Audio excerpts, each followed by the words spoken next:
Barney, give it to me. No. Hi everyone, we have just come back from nursery and we have been given somebody very special. Who is this? Bertie Bear. Bertie Bear. So we've got Bertie Bear for the week, and any other parents of nursery or primary school kids knows that when you get given the class teddy bear or whatever it is, it's quite a lot of work for the parents. We've been given a book we need to fill out. Have a look for the other shoe in there. A book we need to fill out with all the stuff we get up to. And this bear has been given to us with a raincoat, with a hat, with wellies. And some of these parents have done such a good job in the book, so we need to get our creative thinking caps on. So yeah, that's happening.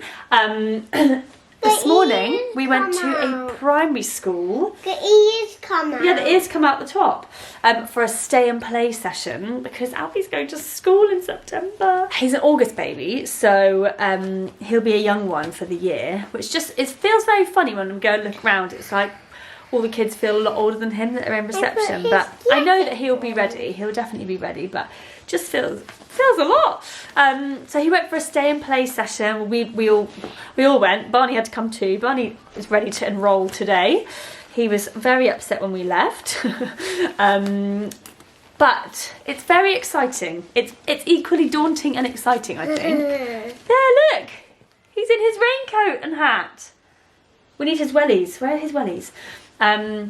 Yeah, I sort of feel like we're doing two things at once. We're getting ready kind of to have a newborn again, and then Alfie's going into this whole new phase.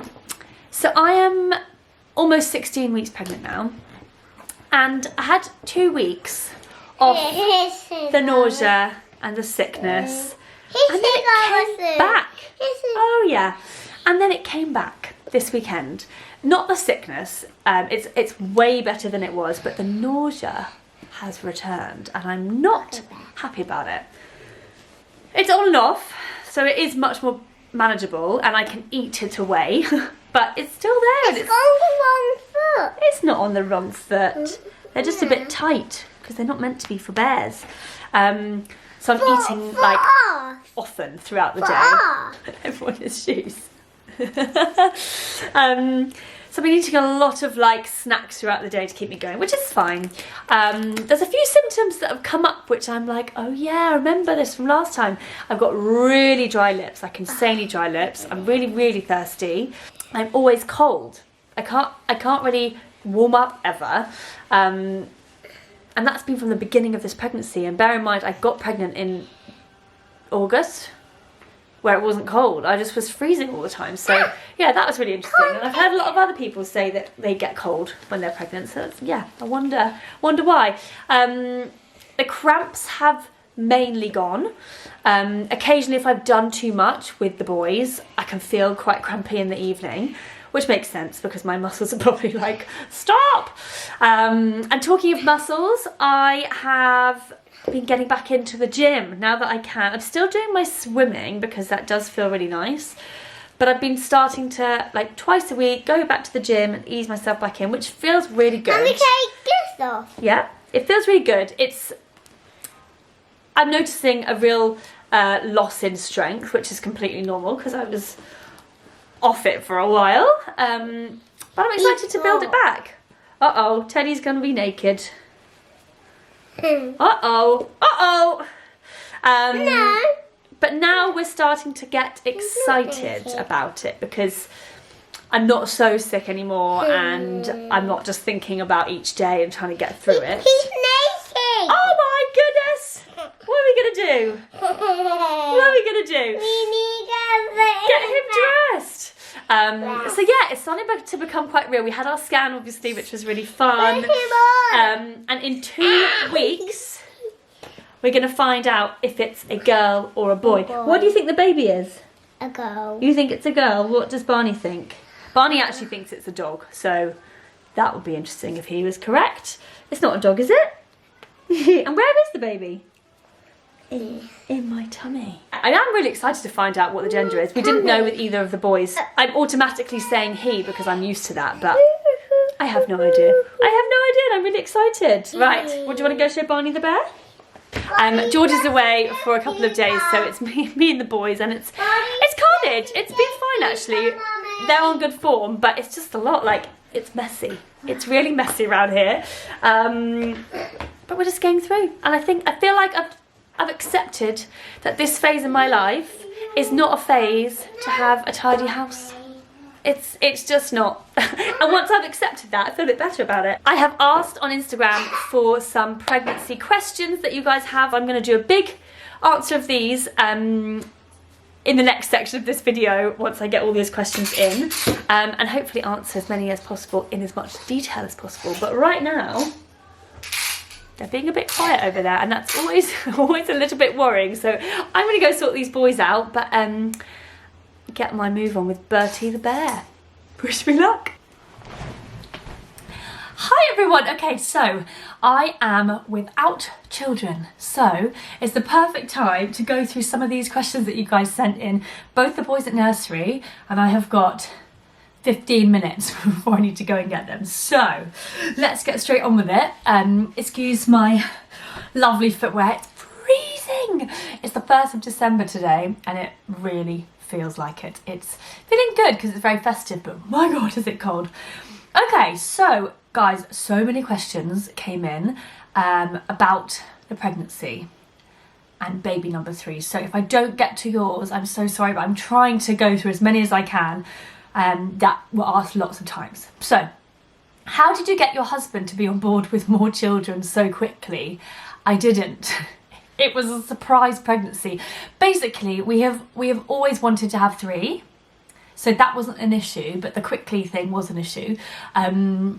We had discussed almost the week that we got pregnant that we'd love another year before we start trying, and then we'd be, you know, that'd be a 3-year age gap if it happened straight away, and we'd be really happy with that. So the answer to that question is I didn't convince him at all. The world had its own ideas.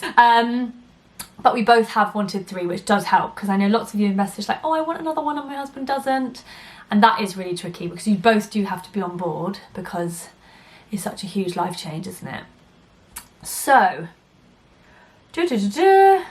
logistical planning for 3 kids. This question's come in a lot.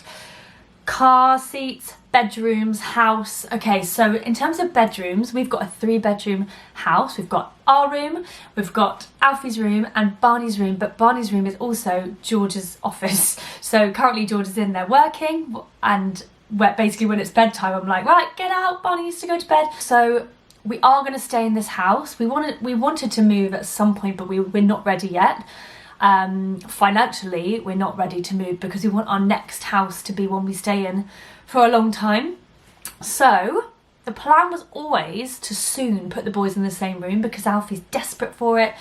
I shared with my sister when I was younger and I loved it, and I just really do want them to share. So I think probably we're just making it a bit sooner. So the boys are going to share, and we're probably going to do that in February, I think, so that they've got enough time to get used to it before the baby comes in May. And so then George will just have to share his room, his office with a new baby. We've done it before. The house will feel like a squish, but we don't need to buy anything extra for this baby. We've got all the stuff. So the only extra thing is going to be the human. We're just going to squish in and just deal with it for another year or so before we're ready to move. In terms of the car, now we've got a 7-seater car, so on paper we can stick with the same car because Alfie can go in the back and the 2 littler ones can go in the middle. The only thing is the Isofix situation. So we've been looking like, can you fit 3 Isofixes across the middle? No, not in the car we've got. We've got a Volkswagen Tiguan. So yeah, you can't fit 3 Isofixes in the middle. There are a few, like maybe 3 cars I think you can, but we're on a lease with our car and we can't get out for a little bit longer. Anyway, Alfie's going to be 4 just after the baby arrives, but in terms of his height and weight, which I think is the restriction of to whether they need an Isofix seat or not, I think he'll be there or thereabouts when the baby's here. So we're going to go and talk to a car seat expert, like in a kid's shop, because I think what we're going to do is change up the car seats, not the car, because our car is big. Like, we don't need a bigger car, we just needed a different model of car. And actually, no, we're just going to stick with the car we've got. And can Alfie go in like a bigger boy seat or whatever at that age? We're going to figure all that out. But yeah, that was my husband's first question when we found out that the pregnancy, you know, was viable and everything. He's like, what car are we going to have? So I'm leaving that up to him really, but yeah, that is definitely a consideration. But the idea is we're staying in this house, we're going to keep the same car, we're just going to reconfigure how we all fit in is the answer. Okay, were you on contraceptives when you fell pregnant? No. So when I say it was a surprise, it obviously wasn't that much of a surprise because we weren't trying to stop it. However, I haven't been on any contraception since 2015 or something like that. I came off because various reasons, a whole other story. I came off and I had such a withdrawal from it, and my body just hated the whole thing, so I never went back on. I learned about my cycle. I really know when I'm ovulating. Like, I have to take paracetamol for ovulation pains rather than period pains, so I really know. The problem was we were on holiday, we'd had lots of rosé, we were enjoying ourselves, and basically that got the better of us. So it's completely our fault, completely. So we can't be too, oh my god, what's happened? But no, we weren't on contraception. I basically felt the ovulation pains and was like, oh no, we've got to be careful. But it was too late. It was too late. Do you think it's a boy or a girl? This question got asked loads, so we're actually going to find out in 2 weeks, which is really exciting. Because mainly, well, one, we've never found out before. We've always had a surprise, and I quite like to see what it's like to know and to not have to say it is kicking or whatever. To be able to say he or she would be really nice. The other thing is Alfie is absolutely convinced it's a girl. So much so that he's just telling everyone we're having a girl. I'm like, oh, it could be a boy. And he's like, no. So I think we need to manage his expectations. I think it will help them to bond with the idea. So yeah, we're going to find out, but I have no clue. I keep saying he because I only know he. I have been a bit sicker this time, a lot sicker this time than I was before, but then, you know, I've got 2 toddlers to look after, so probably that doesn't help. So I have no idea, but I will tell you when we know, which is very exciting. How old are the boys? So currently Alfie is 3.5 and Barney is 20 months. When the baby is here, Barney will be 2 years and 1 month, and Alfie will be almost 4, like 2 months off being 4. So a bigger age gap than we had before, because the boys are 20 months apart, so it baffles me that Alfie was Barney's age now when we had a newborn. I'm like, what are we doing? So I feel like the slightly bigger age gap will help. Are you afraid that you won't be able to give the boys enough attention? I am pregnant with number 3. Do you know what? I'm actually not afraid. I was afraid of that when I was pregnant with number 2, because I just couldn't imagine being able to give both of them the energy that I am giving one. And the honest answer is I can't. The love I give them is exactly the same. Everybody was right. Your heart just completely doubles. And in fact, you feel more love for each of them in a weird way, if that's possible. But in terms of the energy, you can't give them both the energy that you gave one. It's not possible. And the time. And I think why I'm not nervous about that this time is because I know the deal. I know that you can't split yourself 3 ways. So you have to prioritise one at one point, one at the other point. You have to get really good at juggling. And there's so many other benefits that come from it. So yes, I haven't been able to give Alfie as much one-on-one attention as I used to, but he's got a brother that he is best friends with. He loves playing with him. And when I do have one-on-one time with him, it's so special and he really appreciates it. And so I feel like actually there are pros and cons to it. And he's got much better at independent play and all those kind of things because I'm not at his beck and call all the time like I was when it was just him. So I'm not nervous this time actually, but it's not because I don't care. It's because I sort of feel like we're managing fine with 2. They've got each other this time, so that's a different thing. Last time Alfie felt very left out and did anything to get my attention, whereas this time I feel like they've got each other, which will really help, I'm told. So yeah, I feel okay about it. How do you feel about your body changing again? This is such a good question. I was actually thinking about this morning because I'm at the stage now, I'm 16 and a half weeks, or 16 and a bit weeks, and I'll show you my bump. It's not a huge bump, but it is there. It's at the stage now where, I mean, I'm showing quicker than I did last time for sure, but it's not really a bump. So people, I was in the gym today, for example, and I was like, oh, literally nobody would guess that it's a pregnancy bump. They might just be like, that's her tummy. I'm in that in-between phase where my rib cage is expanding a bit, bras feel a bit tight, I'm getting that like pinchy overhang bit of my bra, my sports bra, but I'm not quite filling any maternity clothes yet, so hence the big baggy jumpers. But I'm okay with it changing. I think because it was a surprise pregnancy, I'm like, whoa, I wasn't ready for it to change yet, and I got myself into a really good place of feeling strong and fit again, and I just took me a bit of time to come to terms with the fact that we're going to go through this all again. And then I was fine with it, and then the last week or so I'm like, oh god, it's really happening now. So I think this middle bit is always quite tricky for me, where I'm like neither here nor there. Like my jeans don't do up anymore, or they could, but then I wouldn't be able to breathe out. But I don't need maternity jeans, so I'm not quite there or there. I know I've done it twice now, that I can deal with it, and that, you know, my body's doing this thing, but I would be lying if I didn't say that some days it makes me feel a bit uncomfortable. You know, my job involves me being in a sports bra and leggings a lot in front of a camera, so I'm looking at it a lot, and it's right there in front of my face. But I feel I'm in a good place about, you know, my body's growing a baby, and that's what's happening, and I've done it before, so I'd say I'm 80% fine with it. And sometimes when those thoughts come into my head of like, oh god, I just have to remind myself what's happening. It's not forever, it's going to be over, and soon it's going to be a proper bump, and then you can really embrace it and wear those lovely dresses that show your bump off. And do you know, there's that middle phase where I'm in now. It's just a funny one, isn't it? How did you know you wanted 3? I'm not sure I'm done. It's a good question. I basically have always wanted 3. I've actually been like 3 or 4, and so has George, 3 or 4. I grew up as one of 3 until I was 16, and then my parents had my brother, so I felt like I did a lot of my growing up as a 3, and then we became a 4, and I love the dynamic of both. Now we're older, the 4 of us are so close and we get on so well.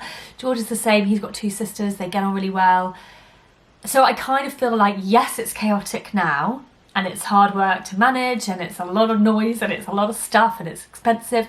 But if you can manage it now, you're going to really pay the reward when you're older, and you're all sitting around having a roast dinner together, discussing all your kids' jobs. And I just feel like we've always wanted a big family. So luckily we aligned on that quite early on. But I definitely hope that I get that feeling of being done after 3. And if I don't, then it's like, oh, are we going to go again? Because after 2, I just knew Barney is not the last. He's going to be the middle child. But I know loads of my friends who, after they've had their second, they're like, finished, our family's complete. So I think you either know or you don't know. And what you hope is that both of you feel the same, because that's the issue, I guess. But for us, we've always wanted more than 2. Let's see how we get on with 3. It might be that we stop at 3. Highly likely. But I love babies so much that I'm like, I'm never going to say never to a 4th, because otherwise I think I'll cry the whole way through the newborn bit, thinking it's my last time for this and that and this. I don't want to mourn every stage. I want to be able to enjoy it. So I might pretend I might have another one. And one more question. This one's a good one. How did your second birth go, as your first is similar with mine and I'm pregnant with my second? So, first of all, I've got the whole video of my birth story with Barney, so if you want to watch that, it's a very positive story, so I would urge you to watch it. My first birth, in a nutshell, was a very quick beginning of labour. Then I was actually pushing, but they didn't believe that I dilated so fast, because it was like within an hour from 1 to 10 centimetres. So they said, why don't you have an epidural and just get some rest? So I was like, okay, fine. They did the epidural, and then they saw that I was 10 centimetres. So they were like, oh my God. I was like, yeah, I told you. So they said, get pushing, let's start pushing. And obviously I couldn't feel a single thing. So things were really tricky to push. He then turned, got his shoulders stuck, and it was hours and hours of trying to turn him and whatever. In the end, I was given a spinal block because I was about to have a C-section, and then they said, let's give it a go with forceps, and it worked, and he came out in forceps. But it was 12 hours from start to finish, when it should have been, I was ready to push at 2 hours. So that was tricky. It was a positive experience though. I wasn't traumatised by it at all. It was just longer than it should have been. Then my second birth, oh my God, birth of my dreams. So waters broke at home at 5 in the morning. I just thought like, oh, I think I've wet myself a little bit, tiny bit. With Alfie, my waters broke like spectacularly all over the place. So I wasn't sure. So I called the hospital and they were like, oh, sounds like you're managing it fine, but come in when you've got some time today and we'll check if it was your waters. So Alfie went off to nursery. We went in at 10:30. I didn't even bring my hospital bag into the hospital because I thought, how embarrassing if they just tell me you've wet yourself and then I have to lug my suitcase back out. So we went in and the contractions started building up. They checked me and she said, yep, that is your waters, but there's loads more. It will just keep trickling all day, like you're only 1 centimetre. And I was like, oh my God. She's like, you're not in active labour. And I was like, hello, I'm absolutely in active labour. She was like, I'm not sure about it. You know, you're very able to talk. I was like, listen, I'm a good talker. I'm polite. I'm talking to you because I'm polite, but I promise you I'm in active labour. She said, stay here for half an hour. Let's see how it progresses. If it doesn't progress, then you can go home. And he was born in that half an hour. Another midwife came and she could see that I looked like I was wanting to push. So she panicked and she got a wheelchair and she basically ran me down the corridor to a room where the water was running. So I said I wanted to try a water birth. I got in the pool as the water was filling up. 15 minutes later, out comes Barney. No time for pain relief, whereas with Alfie I'd had literally everything they offered to me, I had it. No pain relief, no tearing. It was amazing. He was in the right place. I could feel the pushing this time. We had him at 12:30, so it was 2 hours from when we got there to having him. And then we got home by 5 o'clock. Alfie came home from nursery. He was like, oh, a baby. It was honestly everything I could have ever wanted for a birth. So if you've had a traumatic first birth, I really, really want you to believe with your whole heart that your second birth doesn't have to be like that. It can be miles off from that. So if you are in that position, please go and watch the birth story video because it will just fill you with hope. I really wanted to. Anyway, I've got to go to nursery. I'm going to be late now. Typical story of my life, but I hope you enjoyed these answers. I will do some more updates for you later, but we're going to go get our Christmas tree tomorrow and I'm going to take you along with us because I'm so excited to feel all festive. Have a wonderful rest of your day and I will chat to you all soon. Bye.